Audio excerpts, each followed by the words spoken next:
சத்யாவின் குலுக்குலு AC offer. அனைத்து முன்னணி brand ஏசிகளும் சிறப்பு தள்ளுபடி விலையில். உங்கள் சத்யா. மின்னம்பலம் நேயர்களுக்கு வணக்கம். நான் விஷால் பொலிவர். இன்றைய நேர்காணலில் நம்மோடு இணைந்திருக்கிறார் பத்திரிகையாளர் சுவாமிநாதன் அவர்கள். வணக்கம் சார். வணக்கம் சார்.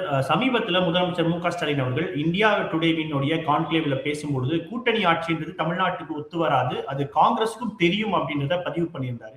ஆனா நேற்று மாணிக்கம் தாக்கூர் அவர்கள் திமுக கூட்டணியிலிருந்து விலகி விஜயோட கூட்டணி அமைக்கணும்னு சொல்லி காங்கிரசினுடைய தொண்டர்களினுடைய எண்ணமா இருக்கு அப்படின்றதையும் அவர் பதிவு பண்ணியிருந்தாரு. அதே போல ஆட்சியிலும் அதிகாரத்திலும் பங்கு கேட்பது எங்களுடைய உரிமை, அதை மக்கள் தீர்மானிப்பாங்கன்னு சொல்லி மீண்டும் மீண்டும் அந்த ஒரு விஷயத்தை சொல்லிக்கிட்டே வராரு.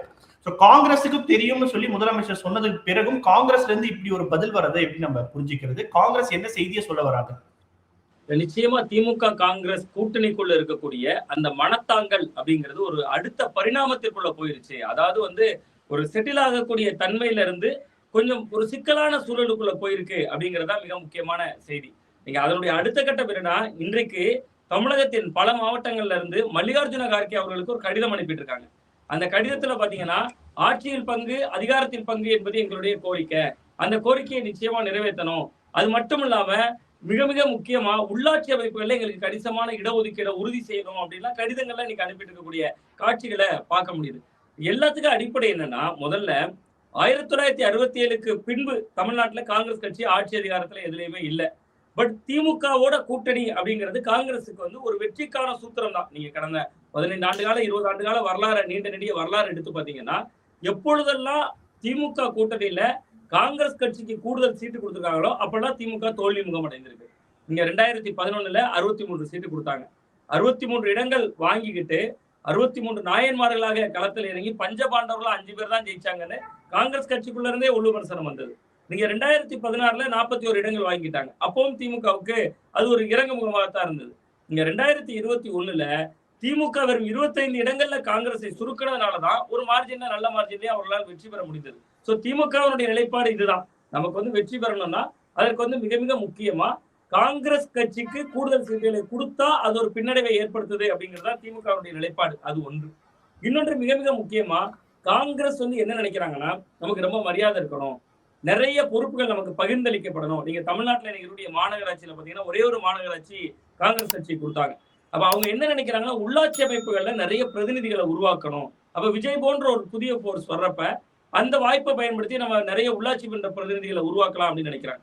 பட் நீங்க இன்னொரு விஷயம் இதுல ஆழ்ந்து நம்ம யோசிச்சோம்னா, ராகுல் காந்தி அவர்களை சகோதரர்னு சொல்றாரு மு.க.ஸ்டாலின் அவர்கள்.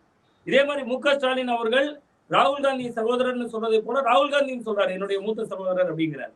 சோ அந்த அளவுக்கு ரெண்டு பேருக்கும் இடையில உறவு இருக்கு. கனிமொழி அவர்கள் ராகுல் காந்தி அவர்களை சந்திக்கிறாங்க. ஆனவரும் செட்டில் ஆக மாட்டேது இந்த இடம். நீங்க கனிமொழி அவர்களும் ராகுல் காந்தி அவருடைய சந்திப்பு நடந்த போதே அது முற்றுப்புள்ளி வைக்கப்பட்டிருக்கணும். அதற்கு பின்பு முதல்வர் அவர்கள் தன்னுடைய தரப்பை தெளிவுபடுத்துகிறார். 2 பேர் தான் தெளிவுபடுத்தணும். ஒன்று முதல்வர் அவர்கள், இன்னொன்று மல்லிகார்ஜுன கார்கே அல்லது ராகுல் காந்தி. அதுல ஒரு தரப்பு தெளிவுபடுத்திட்டாங்க. அதுக்கு பிறகு செட்டில் ஆக மாட்டது. இதுல சிக்கலை உருவாக்குறது சார், இல்ல சிக்கலை உருவாக்குறது காங்கிரஸ் கட்சி தான். அவர்கள் தங்களோட உண்மையான கலை யதார்த்தம் என்ன, நம் கட்சியினுடைய வலிமை என்ன என்பதை உணர்ந்து அவர்கள் கொஞ்சம் ஒரு கூடுதல் தொகுதிகளை கேட்கலாம். அதுல எந்த முரணும் இல்லை. பட் ஆட்சியில் பங்கு அதிகாரத்தில் பங்கு கேட்கறது, நீங்க அண்ணா கொள்கை என்ன, திராவிட முன்னேற்ற கழகத்தினுடைய கொள்கைன்னு நம்ம அடிப்படையில பேசணும்னா மத்தியில் கூட்டாட்சி, மாநிலத்தில் சுயாட்சி. நீங்க சுயாட்சி தத்துவத்துக்கு கேள்விக்குள்ளாக்குற விதமா எங்களுக்கு நீங்க இப்ப தேர்தலுக்கு இன்னும் காலம் இருக்கு, தேர்தலில் போட்டியிடுங்க, கூடுதல் சீட்டு கேளுங்க. இப்ப அதுல லாஜிக் இருக்கு, கூடுதல் சீட்டு கேளுங்க. மைனாரிட்டி அரசாங்கம் அமைந்தால் நீங்க ஆட்சியில் பங்கு கேளுங்க. 2006ல சார் அந்த கூடுதல் சீட்டுன்றது என்ன அவங்க கிளைம் பண்றாங்கன்னா, கூட்டணி ஆட்சியை நோக்கி போகிறதுக்கு இந்த கூடுதல் சீட்டுன்ற ஒரு விஷயமே வருதுன்னு அவங்க வைக்கிறாங்க. இல்ல நிச்சயமா அதுதான். நீங்க கூட்டணி ஆட்சி என்பது எப்படி நெருக்கடியை கொடுக்க முடியும்னா, நீங்க காங்கிரஸ் இப்ப 45-50 சீட்டு கொடுத்துட்டீங்கன்னு வச்சுங்க, நெருக்கடி தாங்காம. காங்கிரஸ் மட்டும் கேட்காதுல 50 சீட்டு. அங்க இருக்கிற விடுதலை சிறுத்தைகள் கூட 4 சீட்டு கேட்பாங்க, கம்யூனிஸ்டுகள் கூட 4 சீட்டு கேட்பாங்க. அங்க இருக்கிற மதிமுக எங்களுக்கு ராஜ்யசபை பிரதிநிதித்துவமே கொடுக்கல, மறுவாய்ப்பு தரல, எங்களுக்கு தாங்கன்னு கேட்பாங்க. நிபந்தனையற்ற ஆதரவு பாராளுமன்றத்துல மக்களவை தேர்தலில் கொடுத்த கமலஹாசனுக்கு சீட்டு கொடுக்க வேண்டியிருக்கும் மக்கள் நீதி மையத்துக்கு. சோ அப்ப எல்லாருக்கும் அப்படி பிரித்து கொடுக்கிற பொழுது காங்கிரஸ் இப்ப கேட்டுக்கிட்டே இருக்காங்கன்னா, பக்கத்து இலைக்கு பாயசம் ஊத்துற மாதிரிதான். பக்கத்து இலை வரைக்கும் பாயசம் வருது, என் இலைக்கு தன்னால ஊத்துவாங்கல்ல, அதனால மற்ற கட்சிகள் குரல் எழுப்பாம இருக்காங்க. நீங்க சொல்றது மிக முக்கியமான இடம். நீங்க கூடுதல் சீட்டுக்கு பின்னாடியே ஆட்சி அதிகாரம் தான் இருக்கலாம். பட் அந்த ஆட்சி அதிகாரத்தை ஏன் பொது வெளியில போட்டு உடைக்கணும்? நீங்க ஆட்சி அதிகாரத்தில் பங்கு என்பது பொது வெளியில் பேசக்கூடிய விஷயமா? நீங்க அதை ஒரு திரைமறைவுல நீங்க உங்களுக்குள்ள பேச வேண்டிய சமாச்சாரம் தானே. நீங்க காங்கிரஸ் திமுக கூட்டணி ஆட்சி நடத்த போகுதுன்னு சொல்லி அப்படியே தமிழ்நாட்டுல கிளிர்த்தெழுந்து ஒரு காங்கிரசினுடைய ஆட்சி காலம் பொற்காலம் அன்னைக்கு காமராஜர் இருந்தாருங்க. இன்னைக்கு காங்கிரஸ்ல யார் இருக்கா? இன்னைக்கு இருக்கிற காங்கிரஸ் எப்படி இருக்கு? தலைவர்கள் இருக்காங்க, தொண்டர்கள் எங்க இருக்காங்க? தமிழ்நாட்டிலேயே காங்கிரஸ் கட்சி உயிர்ப்போடு இருக்கக்கூடிய மாவட்டம் கன்னியாகுமரி. உங்களுக்கு தெரியும், கிட்டத்தட்ட 3 சட்டமன்ற உறுப்பினர்கள் அங்கதான் இருக்காங்க. தமிழ்நாடு முழுவதும் மாவட்ட தலைவர்கள் நியமிச்சாங்க. இன்னும் கன்னியாகுமரி மாவட்டத்துக்கு 3 மாவட்ட தலைவர்களுமே நியமிக்கப்படல. கன்னியாகுமரி மாவட்டம் அமைப்பு ரீதியாக காங்கிரஸ் கட்சி, நாகர்கோவில் மாநகர மாவட்டம், கன்னியாகுமரி கிழக்கு மாவட்டம், கன்னியாகுமரி மேற்கு மாவட்டம் செயல்படுது. தமிழ்நாட்டிலேயே காங்கிரஸ் கட்சி உயிர்ப்போடும் வலுவோடு இருக்கக்கூடிய மாவட்டத்துல மாவட்ட தலைவரை நியமிக்க முடியலையே. சரி, அதை விட்டுருங்க. திருநெல்வேலியில ஜெயக்குமார் தனசிங் கொல்லப்பட்டாரு. காங்கிரஸ் கட்சியினுடைய நெல்லை கிழக்கு மாவட்ட தலைவர் ஜெயக்குமார் தனசிங். தமிழ்நாட்டுல எத்தனை போராட்டம் பண்ணாங்க காங்கிரஸ் கட்சி? கூட்டணி கட்சியில இருக்கீங்க, இன்னைக்கு சொல்றீங்க உங்களோட கூட்டணி இருந்தனால வளர முடியலங்கிறீங்க. ஜெயக்குமார் தனசிங் மரணத்தினுடைய குற்றவாளிகள் கண்டுபிடிக்கப்பட்டாங்களா? அல்லது ஜெயக்குமார் தனசிங்கனுடைய மரணத்திற்கு காங்கிரஸ் கட்சி என்ன போராட்டம் பண்ணுச்சு? நீங்க திமுகவோட கூட்டணியில் இருக்கக்கூடிய விசிகா வேங்கவேல் பிரச்சனையில ரியாக்ட் பண்றாங்க. கள்ளக்குறிச்சி கள்ளச்சாராய மரணத்துக்கு போய் போராட்டம் பண்றாங்க. கம்யூனிஸ்டுகள் கடுமையாக போராட்டம் பண்றாங்க. நீங்க கடந்த 4.5 ஆண்டுகள்ல வெகு மக்களை ஈர்க்கிற எந்த போராட்டத்தை காங்கிரஸ் கட்சி பண்ணுச்சு? இந்த பிரச்சனைகளுக்கெல்லாம் இல்ல சார், இந்த பிரச்சனைகளுக்கெல்லாம் தான் அவங்க தீர்வா வந்து ஆட்சியிலும் அதிகாரத்திலும் பங்குன்ற ஒரு பாயிண்ட முன்வைக்கிறாங்க இல்லையா? இல்ல, நீங்க எதிர்கட்சியாகவே நீங்க வந்து ஒரு கூட்டணி கட்சிக்குள்ள இருக்கிற பொழுது நீங்க ஏன் இன்னைக்கு வந்து அதிமுக அரசியல் கவனிக்கப்படலன்னா ஒரு நுட்பமான இடம் அது. நீங்க அதிமுக 4.5 ஆண்டு எதிர்கட்சி அரசியல்ல ஏன் கவனிக்கப்படாம சூழல் இருந்துச்சுன்னா, ஒன்று அந்த கட்சிக்குள்ள இருந்த உள்கட்சி குழப்பங்கள், அது ஒரு நிலையா வச்சுக்கோங்க. நீங்க அதுக்கு விட மிச்சமா நீங்க தொழிலாளர் போராட்டமா திமுக கூட்டணிக்குள்ள இருந்து கம்யூனிஸ்டுகள் போராடினாங்க, சாம்சங் போராட்டம்னு போராடினாங்க. நீங்க அது திமுகவுக்கு நெருக்கடி ஒரு வகையில. பட் ஆனா எதிர்கட்சி அரசியலையும் திமுக கூட்டணிக்குள்ள இருந்து சில கட்சிகள் செஞ்சாங்கிறேன். நீங்க மது ஒழிப்பு மாநாடா விசிகா நடத்தினாங்க போய். அப்ப காங்கிரஸ் அந்த இடமே நீங்க ஒண்ணுமே செய்யல இல்ல. நீங்க அந்த மாதிரி எதுவுமே கிரவுண்ட்ல செய்யாம நீங்க ஆட்சியில எங்களுக்கு பங்குதாங்க, அதிகாரத்துல பங்குதாங்க, நாங்க போய் சரி பண்ணிடுவோம் அப்படின்னா நீங்க எந்த மாநிலத்துல சரி பண்ணீங்க? பழைய வரலாறு என்ன இருக்கு உங்கள்ட்ட? நீங்க இப்ப பீகார்ல தேர்தல் நடந்துச்சு, நீங்க இதே சூழலை தான் பீகார்ல கை கொண்டீங்க. பீகார்ல என்ன நடந்துச்சு? பீகார்ல கடைசியில கூட 8 வேட்பாளர்கள் அவங்க நிறுத்துற இடத்துலயே உங்களை வேட்பாளரை நிறுத்துறாங்க. என்ன ரிசல்ட் வந்துச்சு உங்களுக்கு? கிரவுண்ட்ல எப்படி ஜெல் ஆகும்? நாளைக்கு ஒருவேளை டிஎம்கே செட்டில் ஆயிருச்சுன்னு வச்சுங்களேன். நான் ஏன் இந்த பாயிண்ட மாணிக்கம் தாகூர் அவர்கள் நோக்கி சொன்னேன்னா, விருதுநகர்ல தான் மாணிக்கம் தாகூர் இருக்காரு. விருதுநகர்லயே ஒரு திமுக இளைஞர் அணி கூட்டம் போடுறாங்க, 1 லட்சம் நிர்வாகிகளை திரட்டுறாங்க. நீங்க ஆளுங்கட்சியாக இருக்கும் போது யார் வேணாலும் மாநாடு போட முடியும். நான் அதுக்காக திமுக மிகைப்படுத்தல. ஆளுங்கட்சியா இருக்கும் போது மாநாடு போட முடியும். கிட்டத்தட்ட 2007 காலகட்டங்கள்ல திருநெல்வேலியில அன்றைக்கு இளைஞரணியினுடைய மாநில செயலாளராக இருந்த மு க ஸ்டாலின் அவர்கள் ஒரு பெரிய மாநாடை போட்டு காட்டினார். ஆனா 2011 ரிசல்ட்டும் நமக்கு தெரியும். அங்கே அதிமுக தேமுதிக தான் ஆளுங்கட்சி எதிர்கட்சியாக வந்தாங்க. சோ ஆளுங்கட்சியாக இருக்கும்போது மாநாடு போடுறது இயல்பு. அந்த வகையில ஒரு மாநாடு என்று கருதினால் கூட விருதுநகர்ல 1 லட்சம் பேரை திரட்டி காட்டுறாங்களே திமுக. நீங்க எத்தனை கூட்டங்கள் நடத்திருக்காங்க? காங்கிரஸ் கட்சி தொண்டர்கள் ஆசை, தொண்டர்கள் விருப்பம், தொண்டர்களுடைய எண்ணம் உண்மைதான். இப்ப கிரவுண்ட்ல 2 மனநிலையை உருவாக்கிட்டாங்களே காங்கிரஸ். இப்ப திமுகவோடு இவர்கள் தொடர்ந்தால் கூட காங்கிரஸில் ஒரு தரப்பினர் தாவேக்காவுக்கு ஓட்டு போடுவாங்க. அந்த சூழலை காங்கிரஸ் கட்சி ஏற்படுத்தி விட்டது உங்களுக்கு. அப்ப கலை யதார்த்தம் என்பது நீங்க திமுக காங்கிரஸ் உறவு என்பது கிட்டத்தட்ட ஒரு 20 ஆண்டுகளாக இருந்த உறவு. இடையில 2014 மட்டும்தான் அவர்கள் இல்ல. ரிசல்ட் என்னவா இருந்துச்சு? திமுகவும் மாஸ் அவுட், அந்த தேர்தல காங்கிரஸ் கட்சியும் மாஸ் அவுட். இல்ல இப்ப இந்த கூட்டணி தேர்தலை நோக்கி போனாலுமே ஜெல் ஆகாதுன்றீங்களா கிரவுண்ட்ல? நிச்சயமா கிரவுண்ட்ல ஜெல் ஆகாது. நீங்க கடைமட்ட தொண்டர்கள் மத்தியில இருவேறு கருத்தை உருவாக்கிட்டீங்க. நீங்க இந்த மதுரையில நேற்று நடந்த செயற்குழு கூட்டத்துல நீங்க மாணிக்கம் தாகூர் பேசுனதை விட்டுருங்க, மற்ற எல்லாரும் பேசுனதை விட்டுருங்க. ஒரு சாதாரண அங்க இருக்கக்கூடிய ஒரு மாவட்ட தலைவர் பேசுறாரு. அவர் பேசுகிற பொழுது ஒரு வார்த்தையை சொல்றாரு. அதுதான் தொண்டர்கள் மனநிலையை நான் பாக்குறேன். அவர் வந்து பேசுகிற பொழுது ஒரு வார்த்தையை குறிப்பிடுறாரு.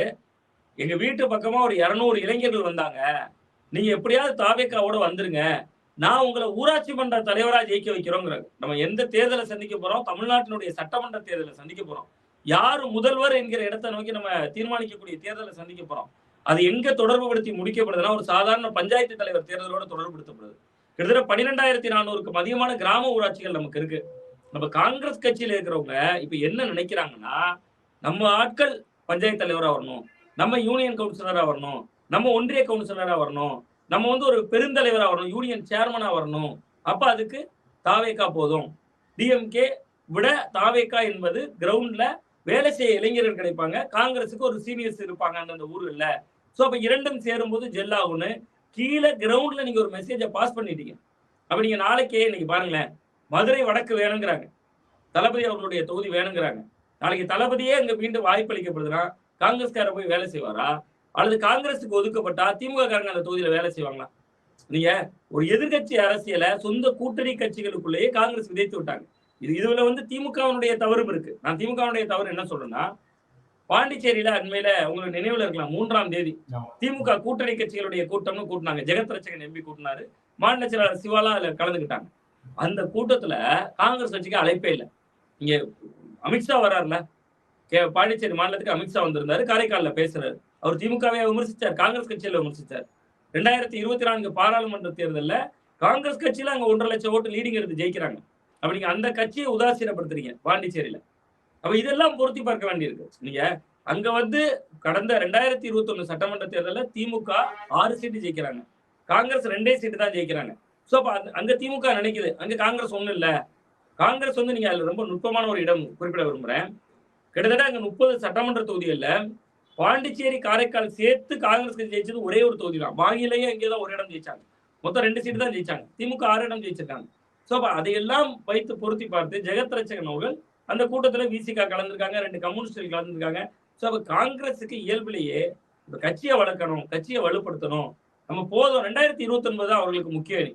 சோ இந்த தேர்தல் என்பது திமுகவுக்கு ஒரு நெருக்கடி கொடுக்கக்கூடிய இடம் நோக்கி காங்கிரஸ் நகர்ந்திருக்காங்க.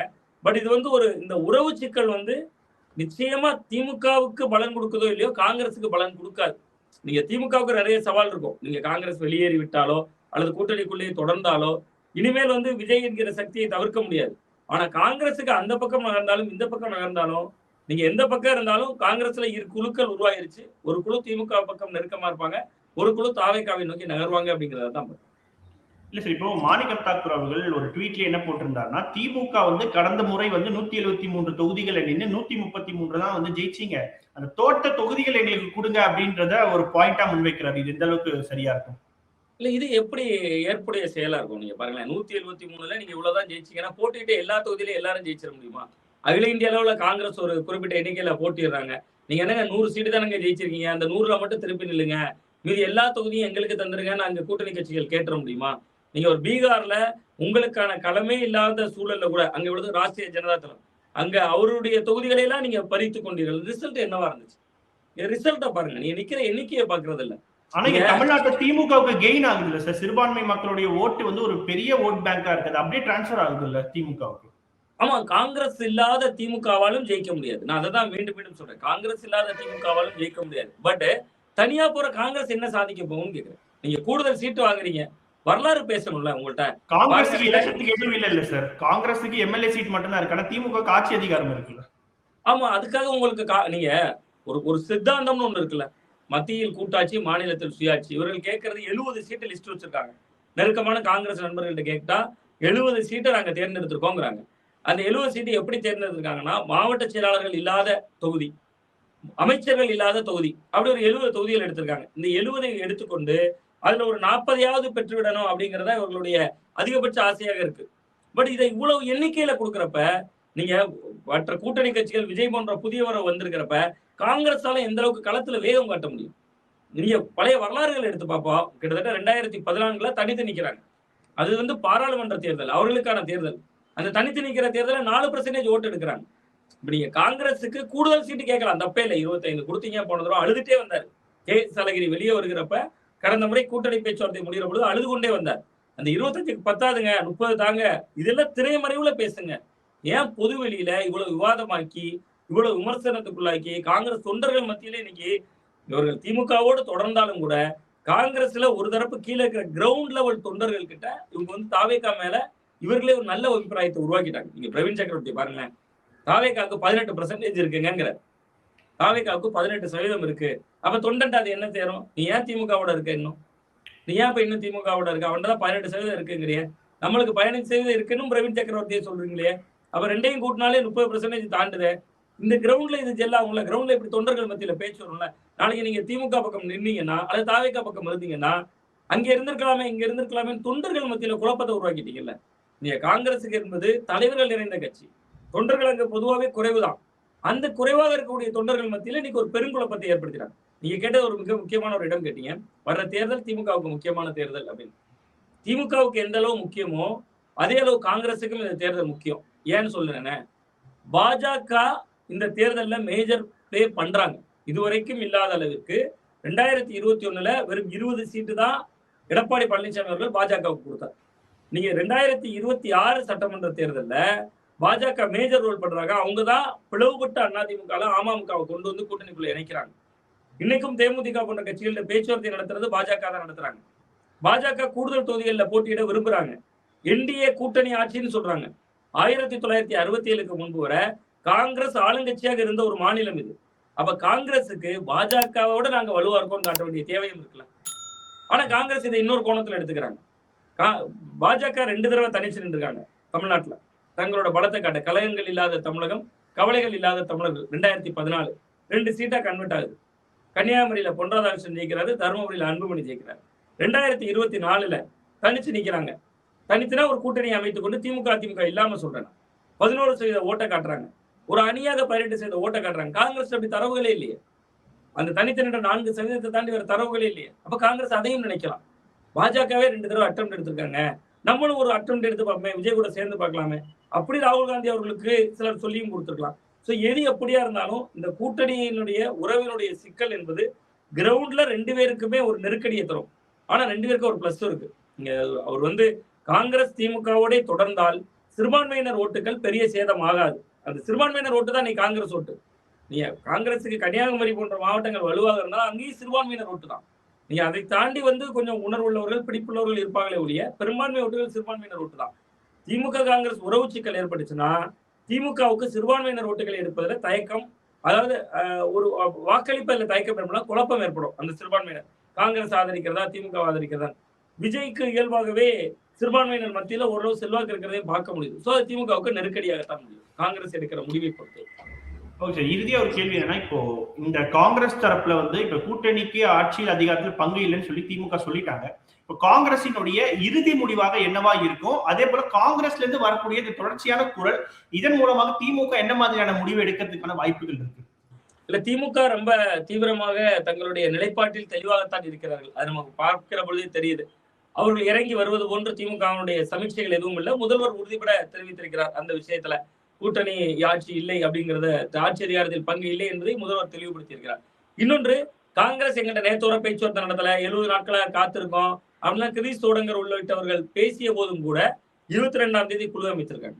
22ஆம் தேதி தான் குழு கூட போகுது. அப்ப 22ஆம் தேதி வரையும் காங்கிரஸ் காத்திருக்க வேண்டிய நிலைமையில தான் இருக்கு. நீங்க அதனால திமுகவை பொறுத்தவரை இந்த தேர்தல்ல அவர்களும் ஒரு முடிவுல இருக்காங்கன்னு தோன்றுகிறது. நீங்க காங்கிரஸ் எடுக்கக்கூடிய முடிவு ஒரு பக்கம். நீங்க விஜய் ஜெயலலிதா அவர்களோடு நான் ஒரு ஒப்புமை செய்றேன். நீங்க கருணாநிதி அவர்களுடைய கால திராவிட முன்னேற்ற கழகத்துக்கும் ஸ்டாலின் அவர்களுடைய கால திராவிட முன்னேற்ற கழகத்துக்கும் ஒரு வித்தியாசம் இருக்கு. நீங்க நல்ல கொஞ்சம் உன்னிப்பாக நம்ம பார்த்தோம்னா, விஜய் ஜெயலலிதா அவர்களுடைய கால அதிமுக எப்படின்னா, மிக்சி, கிரைண்டர், மின்விசிறி, தாலிக்கு தங்கம், அம்மா உணவகம்னு பூரா மக்கள் நலனோடு சார்ந்த விஷயங்கள். அதனாலதான் 2016 அவங்க முழுக்க இரட்டை இலை சின்னத்திலேயே 234 தொகுதியிலேயும் வேட்பாளர்கள் நிறுத்துறாங்க. அந்த செல்வாக்கு அவர்களுக்கு இருந்தது. காரணம் மக்கள் நல திட்டங்கள். இங்க தாலிக்கு தங்கமா இருக்கலாம், மிக்சி கொடுத்ததா இருக்கலாம், கிரைண்டர் கொடுத்ததா இருக்கலாம், மின்விசிறி கொடுத்ததா இருக்கலாம். இப்ப அதே மாதிரி டிஎம்கே கவர்மெண்ட் என்ன நினைக்கிறாங்கன்னா, காங்கிரஸ் போட்டு 40 சீட் 50 சீட் கொடுத்துட்டு இருக்கிறதுக்கு மக்கள் நமக்கு நல்ல நம்ம திட்டங்கள் கொடுத்துருக்கோம், மக்களுக்கு நிறைய தான் செஞ்சிருக்கோம். மகளிர் கொடுக்கக்கூடிய 1000 ரூபாயா இருக்கலாம், விடியல் பயணமா இருக்கலாம், இதை இப்ப கொடுத்துருக்க 5000 ரூபாயா இருக்கலாம், பொங்கல் காலத்துல கொடுத்த 3000 ரூபாயா இருக்கலாம். இதுக்கெல்லாம் ஒரு ஓட்டு திரள் உருவாயிருக்கும். இதுவே கூட்டணி கட்சிகளை செட்டில் பண்ணிடும்னு நினைக்கலாம். ஏன்னா மக்களுக்கு அதுதான் பிரவீன் சக்கரவர்த்தி என்ன சொல்றாருன்னா, நீங்க 5000 ரூபாய் கொடுத்தது வெற்றிக்கு பெறும் அப்படின்னு நீங்க நினைச்சீங்கன்னா அது மூட நம்பிக்கை. ஏன்னா கடந்த காலத்துல பாத்தீங்கன்னா 9 மாநிலங்கள்ல 4 மாநில தேர்தல் தான் இது வெற்றி கொடுத்திருக்கு அப்படின்னு சொல்லியிருக்காரு. ஆமா, 5 மாநிலங்கள்ல வெற்றி கொடுத்திருக்கல, 4 மாநிலங்கள்ல வெற்றி கொடுத்திருக்கல. நீங்க 9ல 4 என்பது 4 மாநிலங்கள்ல வெற்றி கொடுக்கப்பட்டிருக்கிறது என்பது முக்கியமான இடம். இன்னொன்று, திமுக எதிர்ப்பு ஓட்டுகள் பலவாறாக சிதறடிக்கப்படுதல வர்ற தேர்தல்ல. எத்தனை முனை போட்டி நீங்க அதிமுக அணி ஒன்று, நாம் தமிழர் கட்சி ஒன்று, தாவேக அணி ஒன்று, அப்படி 3 முனையாக 3 யாரு எதிரி? ஒரு பொது எதிரி யாரு? நீங்க இந்தியா கூட்டணிக்கு என்ன வடிவம்? பொது எதிரி மோடி. பொது எதிரியை வீழ்த்த எல்லாரும் ஒன்று சேரும்னு ஒன்று சேர்ந்துட்டாங்க. இங்க பொது எதிரி யாரு தமிழ்நாட்டில் இன்னைக்கு? திமுக. அப்ப திமுகவை வீழ்த்தியவர்கள் ஒரு குடையில் இணைந்தால் தான் போட்டி வரும். நீங்க திமுக எதிர்ப்பு ஓட்டுகள் 3ஆவது இதுல திமுகவுக்கும் சிக்கல் இருக்கு. நேற்று வரை மோடி எதிர்ப்பு ஓட்டுகளை திமுக மட்டுமே எடுத்துட்டு இருந்தாங்க. நீங்க விஜய் கடைசி வரை பாஜக கூட்டணிக்குள்ள போகல. சிபிஐ விசாரணை இருக்கு, ஜனநாயகன் படத்துக்கு சிக்கல் இருக்கு, அவர் மீது பல விஷயங்கள் தொடர்ந்து அழுத்தங்கள் இருக்கு. இவ்வளவுக்கு மத்தியில விஜய் தனியா நிக்கிறாருல்ல, அவர் கூட காங்கிரஸ் போய் ஒட்டிக்கிச்சுன்னா சிறுபான்மையினர் ஓட்டுகள் அந்த பக்கம் நகரும். அது திமுகவுக்கு நெருக்கடி. பட் ஆனா மக்களுக்கு நிறைய விஷயங்கள் செய்திருக்கிறதுனால திமுகவுக்கு ஒரு நம்பிக்கையாக இருக்கு. காங்கிரஸை குறைவான எண்ணிக்கையில அடைக்கலாம், நீங்க இன்னைக்கு விசிகா, மதிமுக, 2 கம்யூனிஸ்ட் கட்சிகள் இவங்கெல்லாம் யோசிப்பாங்களா, மக்களுக்கு இவ்வளவு திட்டங்கள் செஞ்சுங்க, கடைசி நேரம் வரைக்கும் அமௌண்ட் போயிருக்கு மக்களுக்கு. சோ நம்ம நிறைய சீட்டு கேட்டு நெருக்குதல் கொடுத்து வேற எங்கேயோ போனா என்ன நடக்கும்னு தெரியும். நீங்க கேட்டீங்க, ஒரு மிக முக்கியமான ஒரு இடம் கேட்டீங்க. அதாவது இந்த தேர்தல்ல நீங்க ஒரு ஒப்புமை எப்படி எடுத்துக்கலாம்னா, 2016 மக்கள் நல கூட்டணி பலமுனை போட்டின்னு அதை வச்சுக்கலாம். 3 முனை போட்டி. 2016 மக்கள் நல கூட்டணி தனியாக ஒரு அணி அமைக்கிறாங்க, விஜயகாந்தை முன்னிலைப்படுத்துறாங்க. மார்க்சிஸ்ட் கம்யூனிஸ்ட், இந்திய கம்யூனிஸ்ட், விசிகா எல்லாரும் உள்ள, மதிமுக எல்லாரும் உள்ள இருக்காங்க. ரிசல்ட் என்னவாச்சு? ஆளுங்கட்சி தானே சாதகமாச்சு. நீங்க ஒரு புதிதாக ஒரு போர்ஸ் பெருசா வர்றப்ப ஆளுங்கட்சி எதிர்ப்பு ஓட்டுகள் பெரும்பான்மையா சிதறடிக்கப்படும். நீங்க திமுகவை அவர் விமர்சிக்கிறார், நீங்க திமுகவை திட்டுறாரு நேரடியா. அவர் எப்படி திமுக காரங்க மாறுவாங்க விஜய் நோக்கி? அதிமுக ஓட்டே அதிகமா ஏற்பார், திமுகவுக்கு பலத்த சேதத்தை தருவார். அது என்ன சேதம் மட்டும் நான் சொல்லிடுறேன். இளைஞர்கள் ஓட்டு. நீங்க இன்னைக்கு இளைஞர்கள் ஓட்டுல அதிமுக பெரிதாக வேலையே செய்யலைங்க. நீங்க தேமுதிக உருவான போது அதிமுகல ஜெயலலிதா அவர்கள் இளைஞர் மற்றும் இளம்பெண்கள் பாசறையை உருவாக்குனாங்க. நான்லாம் அப்பெல்லாம் சட்டக்கல்லூரி மாணவனாக இருந்த காலகட்டம், லா காலேஜ் படிச்சுட்டு இருக்கும்போது அப்படி டிவியை போட்டாலே வரும், இளைஞர் ரத்தத்தின் பாசறை, இது இமயமே அதிரும் போர்ப்படை, ஆணும் பெண்ணுமா எழுக, அன்னை அழைக்கிறார் வருகன்னு 2 பேரும் அப்படி கொடியை பிடிச்சிட்டு போவாங்க. பார்த்தாலே அப்படி இளைஞர்களுக்கு ஓ ஜெயலலிதா அப்படி இப்படின்னு பெரிய கிரேஸாலாம் தோணும் அந்த காலகட்டங்களில். ஸோ அப்ப அப்படி இருந்து அவங்க உருவாக்கின அந்த இளைஞர் பாசறை இன்றைக்கு எடப்பாடி அவர்களுடைய அந்த அதிமுக காலகட்டத்துல விஜயனுடைய வருகைக்கு பின்பு எந்த மீள் உருவாக்கமும் செய்யப்படலை. ஆனா நீங்க திமுகவை பாருங்க, பாசறை பக்கம், முரசொலியில இடஒதுக்கீடு, கலைஞர் கருணாநிதி அவர்களுக்காக ஒரு பதிப்பகம், அதன் வழியா திராவிட இயக்க கருத்தியலை பரப்புறது, அறிவு திருவிழா, இவ்வளவு பண்ணி ஒரு கூட்டத்தை உருவாக்குறாங்கல்ல. ஆனா எதுவுமே பண்ணாம இளைஞர்கள் கூட்டம் அப்படியே விஜய் பின்னாடி பெருவாரியா போறாங்க. அது திமுகவுக்கு பாதிப்பு. பெண்கள் ஓட்டு. நீங்க ஏற்கனவே நான் சொல்லிட்டு இருக்கேன், அதிமுக என்பது பெண்கள் வாக்குகளால் வளர்ந்த ஒரு கட்சி, அதுல சந்தேகமே இல்லை. ஜெயலலிதா அவர்கள் அவர்கள் கொண்டு வந்த திட்டங்கள். பட் 2021 காலகட்டத்துல பின்பு அதிமுகவிடம் இருந்த பெண்கள் வாக்குகளை தான் திமுக கணிசமாக தன் பக்கம் திருப்பிடுச்சு. அது 2024 ரிசல்ட்லயே நமக்கு தெரியும். மகளிர் கொடுத்த 1000 ரூபாய். 2024 பாராளுமன்ற தேர்தல் வருது. 2023 செப்டம்பர் 15 மகளிர் உரிமை தொகை அறிவிக்கிறாங்க. அப்ப அந்த கால்குலேஷன்ல நீங்க பாத்தீங்கன்னா அதிமுகவில் ஏற்கனவே இழந்து திமுக பெற்றுக்கொண்ட பெண்கள் ஓட்டுல ஒரு பகுதியினர் விஜய்க்கு போகும். சோ இதெல்லாம் திமுகவுக்கு நெருக்கடி. பட் திமுக எதிர்ப்பு ஓட்டுகள் சிதறடிக்கப்படுறது திமுகவுக்கு சாதகம். சோ எது எப்படியா இருந்தாலும் காங்கிரஸ் பல மாநிலங்களுடைய முடிவுகளை நம்ம பார்க்கிறோம், எப்பொழுதுமே சரியான நேரத்தில் தவறான முடிவு எடுக்கிறதா அந்த கட்சியினுடைய வழக்கமா இருக்கு. நீங்க பீகாருக்கு பொருத்தி பார்த்தாலும் சரி, இந்தியாவுடைய பல மாநிலங்களுக்கு பொருத்தி பார்த்தாலும் சரி. சோ அவர்கள் அந்த வகையில தேர்தலை இந்த முறையும் அணுகுவார்கள் அப்படின்னு தான் பார்வையாளராக தோன்றுகிறது. நிச்சயமா சார், தொடர்ந்து பேசுவோம். பல்வேறு கேள்விகளுக்கு மிக ஆழமாக பதிலளிக்க நன்றி. ரொம்ப நன்றி. சத்யாவின் குலுக்குலு ஏசி ஆஃபர். அனைத்து முன்னணி பிராண்ட் ஏசிகளும் சிறப்பு தள்ளுபடி விலையில். உங்கள் சத்யா. மின்னம்பலம்.com தமிழின் முதல் மொபைல் பத்திரிகை.